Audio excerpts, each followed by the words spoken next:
Hello students, myself Saptesh Kumar, Associate Professor, Department of Physics,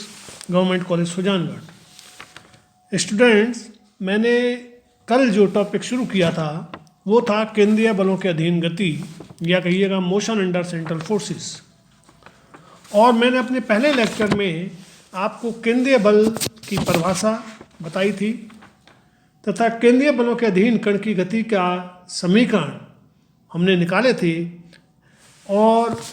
केंद्रीय बलों के अधीन जो गति के समीकरण हैं वो निकालने के पश्चात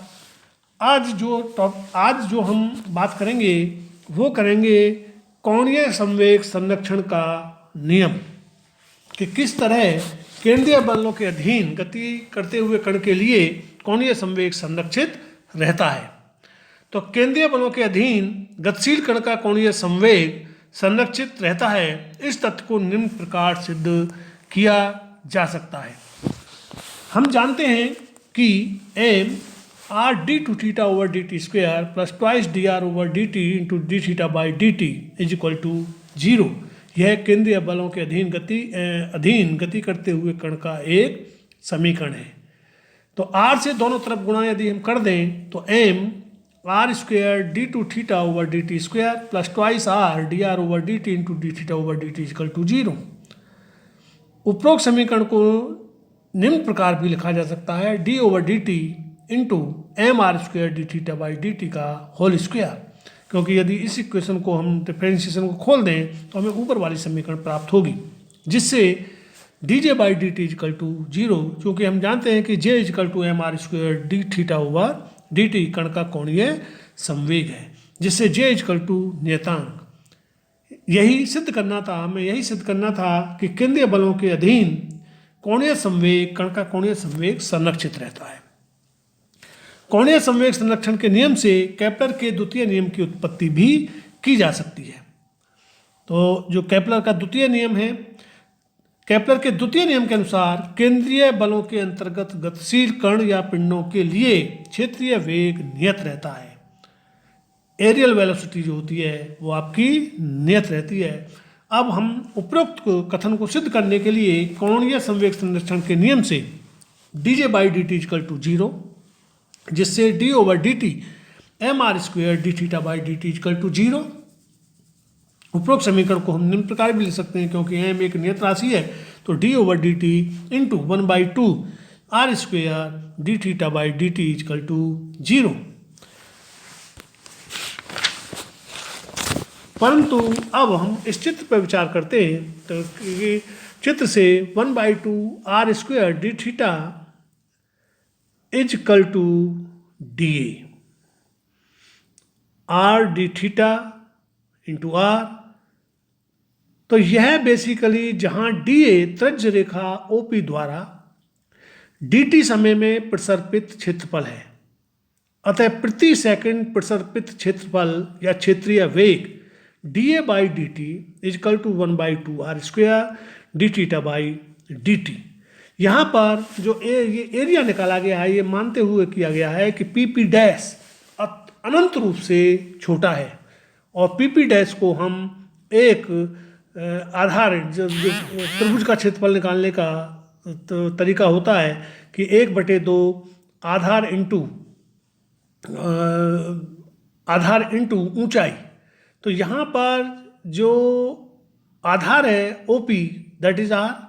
और PP डैश को R डी थीटा के बराबर लिखा गया है। तो इस तरह जो इस त्रिभुज का क्षेत्रफल है वह 1/2 आर स्क्वेयर डी थीटा और डी थीटा बराबर डी ए। इसको डी टी से दोनों तरफ से डिवाइड करने पर हमें इक्वेशन जो 2 है वो प्राप्त होती है। तो d A by D T equal to 1/2 r square D theta by D T.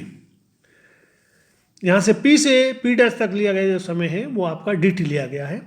अतः समीकरण 1 व 2 से स्पष्ट है कि d over D t d A by D T equal to 0 या d A by D T equal to नियतांक, जिससे हम कह सकते हैं कि यह केपलर का द्वितीय नियम सिद्ध होता है। अब हम ऊर्जा संरक्षण के नियम की बात करेंगे कि केंद्रीय बलों के अधीन ऊर्जा संरक्षण का नियम वैध है या नहीं है। तो केंद्रीय बल के अधीन गति की समीकरण यदि बल केंद्रीय होने के साथ साथ संरक्षित भी है तो समीकरण m D two are over D T square minus r D theta by D T equal whole square equal to F r के। यह आपकी जो केंद्रीय बलों के अधीन गति करते हुए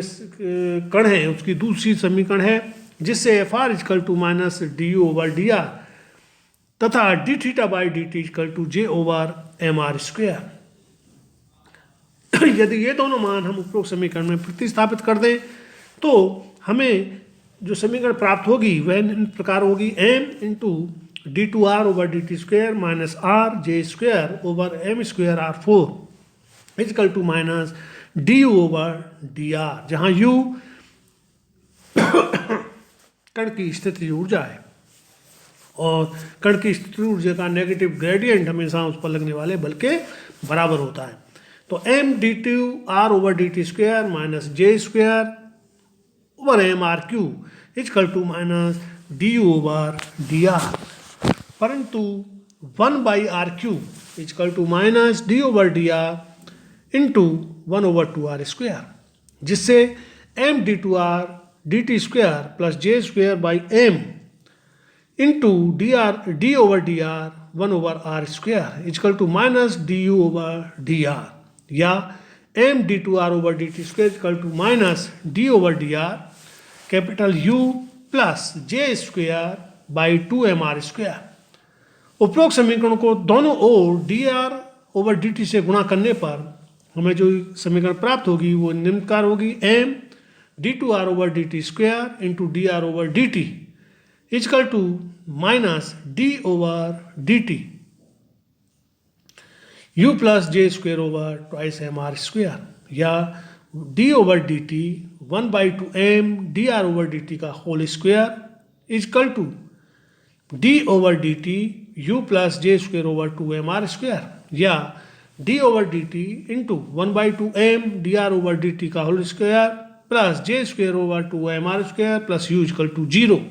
या 1 by 2 M D R over D T का whole square plus U plus J over 2 M R square equal to एक नियतांक। उपरोक्त समीकरण में राशि LHS कण या पिंड की संपूर्ण ऊर्जा E है ना। तो इस तरह हम इस समीकरण को capital E equal to half M D R over D T का whole square plus U plus J square over 2 M R square equal to नियतांक, इसमें जो half M D R over D T ये कण की गतिज ऊर्जा है, यू कण की स्थितिज ऊर्जा है और j square over 2 M R square ये उसकी घूर्णन गतिज ऊर्जा है। अर्थात केंद्रीय बलों के अधीन निकाय की संपूर्ण ऊर्जा नियत रहती है। तो कुल ऊर्जा में 1 by 2 M D R by D T square इसकी गतिज ऊर्जा, यू को स्थितिज ऊर्जा तथा j square over 2 M R square घूर्णन गतिज ऊर्जा को व्यक्त करता है। अब गति के समीकरण का हल, हम जो गति की समीकरण है इसका हल भी ज्ञात कर सकते हैं। तो गति के समीकरण का हल ज्ञात करने के लिए हम ऊर्जा संरक्षण के नियम से 1/2 M D R by D T का whole square plus J square by 2 M R square plus you equal to capital E, या 1/2 M D R over D T का whole square equal to E minus U minus J square over 2 M R square, या D are by D T equal to under root 2 by M into E minus U minus J square by 2 M R square, जिससे D T equal to D are over under root 2 by M into E minus U minus J square by 2 M R square, या 0 से T D T equal to R zero to R D R over under root 2 by M E minus U minus J square by 2 M R square. समीकरण 1 T बराबर 0 पर यहाँ are equal to R0 दिया गया है। तो उपरोक्त समीकरण की सहायता से R व T में संबंध ज्ञात किया जा सकता है। इसी प्रकार J equal to M R square d theta by D t, जिससे J over M R square d T equal to d theta, या थीटा इजकल टू 0 से T J over M R square d t. समीकरण 2 theta व T के मध्य संबंध को व्यक्त करती है। इस प्रकार समीकरण 1 व 2 को प्रयुक्त कर R थीटा व T के मध्य संबंध स्थापित किया जा सकता है, जो कण की गति पथ को व्यक्त करेगा, बशर्ते हमें बल की प्रकृति ज्ञात हो। कण की गति का समीकरण हम निम्नलिखित समीकरण m d2r over D t square minus r D theta over D T equal to F r समीकरण 3 में t को विलुप्त कर ज्ञात कर सकते हैं। ऐसा करने के लिए हम कण के कोणीय संवेग j equal to M R square D theta by D T को निम्न प्रकार भी लिख सकते हैं। D theta by D T equal to J over M R square D theta over J over D theta over D theta, या D over D T equal to J over M R square D over D theta. उपरोक्त समीकरण एक संकारक की भांति कार्य करेगी, जिससे d over D T equal to J over M R square D over D theta into j over M R square D over D theta. समीकरण 4 समीकरण 3 व 4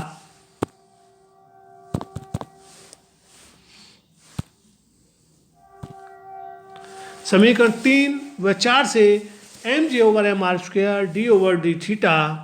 जे over M R square D are over D theta minus M R D theta over D T का whole square plus equal to F R, या J square over M R square D over D theta 1 over R square D are over D theta minus M R J square over M square R 4 is equal to F R, जिससे J square over M R square D over D theta 1 over R square D are over D theta minus J square over M R cube equal to F R, या 1 over R square D are over D theta